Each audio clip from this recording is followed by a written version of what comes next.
డాకు మహారాజ్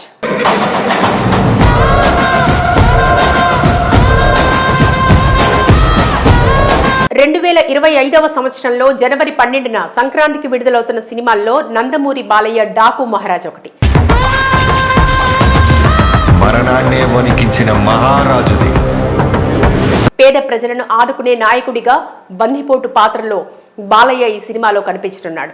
ఈ చిత్రాన్ని డైరెక్టర్ బాబీ తెరకెక్కిస్తున్నారు. సితారా ఎంటర్టైన్మెంట్స్ పై సూర్యదేవర నాగవంశీ, సాయి సౌజన్య సంయుక్తంగా నిర్మిస్తున్నారు. శ్రద్ధా శ్రీనాథ్, ప్రజ్ఞా జైస్వాల్ కథానాయకులు. బాబీ దేవోల్, చాందిని చౌదరి ముఖ్య పాత్రలు పోషిస్తున్నారు.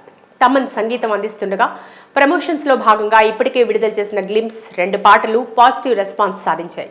మరోవైపు ప్రమోషన్స్లో చిత్ర బృందం వేగం పెంచారు. డైరెక్టర్ బాబీ మీడియా ఛానళ్లకు వరుస పెట్టి ఇంటర్వ్యూలు చేస్తున్నారు. ఈ నేపథ్యంలో తాజాగా బాబీ ఓ ఇంటర్వ్యూలో భాగంగా ఆసక్తికర విషయాలు పంచుకున్నారు. డాకు మహారాజ్ చిత్రంలో బాలకృష్ణను ఇప్పటి వరకు చూడని విధంగా చూస్తారన్నారు.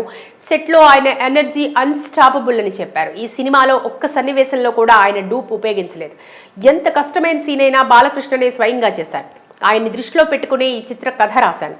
గేమ్ చేంజర్కు మా సినిమా పోటీ కాదు. సంక్రాంతికి 2-3 పెద్ద సినిమాలు విడుదల కావడం సహజం. అలానే మాది ఉంది. ఈ చిత్రంలో అన్ని భావోద్వేగాలు ఉంటాయి. ఇక యానిమల్ సినిమా విడుదల కంటే ముందే బాబీ డియోల్కి ఈ సినిమా గురించి చెప్పాం.